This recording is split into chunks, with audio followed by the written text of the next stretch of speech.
doesn't want to work. I'll just have to go live like this.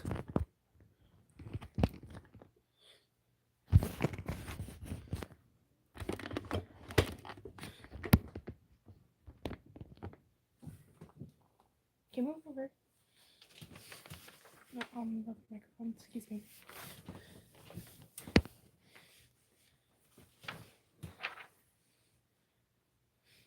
Okay, well, hello everybody. We had a lot of technical difficulties trying to get this to work. This is not how our day planned at all to go. Well, I think I can talk into the mic better. But Philip woke up sick with a fever, and he does not want to do this. But we already made a promise that we would do it, so we're planning on doing it. And we have to apparently go live in portrait in order for it to work. Wish we didn't have to, but we're gonna start this off. It'll just be very short. It's nothing special because of everything that happened today with Philip waking up sick, and then the cold, and then our neighbors having being sick, and so we couldn't have anybody over for any of this. So I will read this. It's called A Vow by Wendy Coop. I cannot promise never to be angry. I cannot promise always to be kind. You know what you are taking on, my darling. It's only at the start that love is blind, and yet I'm still the one you want to be with, and you are the one for me. Of that I'm sure. You are my closest friend, my favorite person, the lover and the home I've waited for. I cannot promise that I will deserve you. From this day on, I hope to pass that test. I love you, and I want to make you happy. I promise I will do my very best. After the year we've had, it's been a very rough year on us.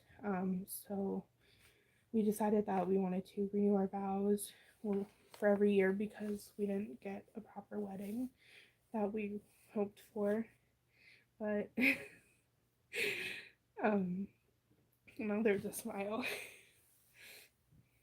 But that poem, when I read it, it really hit close to home. So Philip will read his now. I know we've had a stressful first year, but there's been a lot of happy moments too.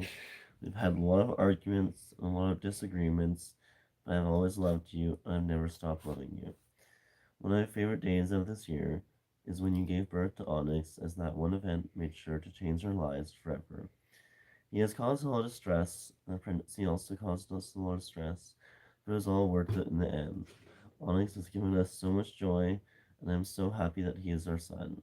Reflecting back to September when you had your ear surgery, I was so worried about you because you got pneumonia and you were very sick, and the doctor told me if I hadn't taken you to the hospital that day, there was a possibility that I could have lost you. I don't ever want to lose you. I will always be there for you through the good and the bad. I want to make this coming year even more better, and I want to make sure that we have less arguments, because I know this year has been rough on you, and I just want the second year of marriage to be even better than our first. I love you. What are you doing over there? I'm trying to go into a box. Well, I wrote a very long one for you. It's a paragraph. Mine's longer.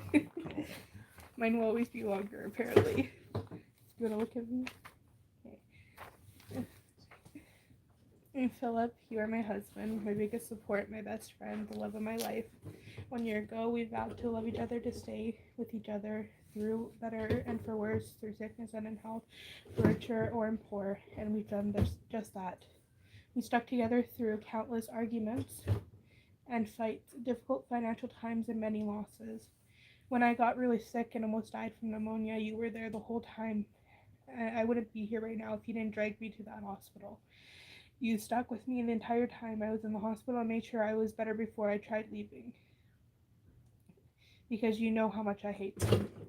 We welcomed our first child, who has shown us more joy than I have ever witnessed. He is the happiest, most silly baby I've ever met. He's the reason we smile sometimes even when we didn't want to.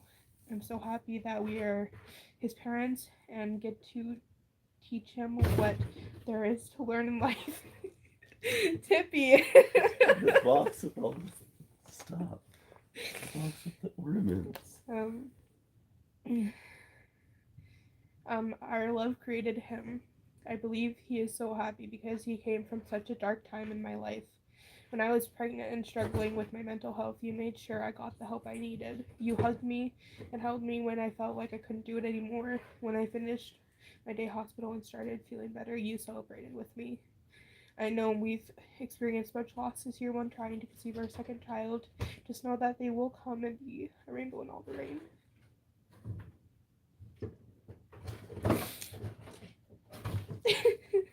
What? A little more. People always say the first year is the hardest of marriage, and now I can confirm that. It can only go up from here. Here's a poem that reflects our first year. Call it a benchmark or a milestone in life. Today is the first anniversary of us being together. Call it an achievement or a glorious quote. All I know is that I'll never let the love fade. Call it a launch of a journey. Tippy, give me a song.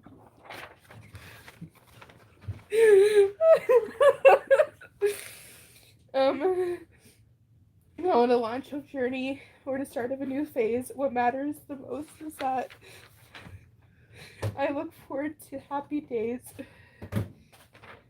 For this coming year, I vow to stop and think before we fight, to love you unconditionally, to be there every time you need me, to hold you even if we are upset. I love you. You're crying.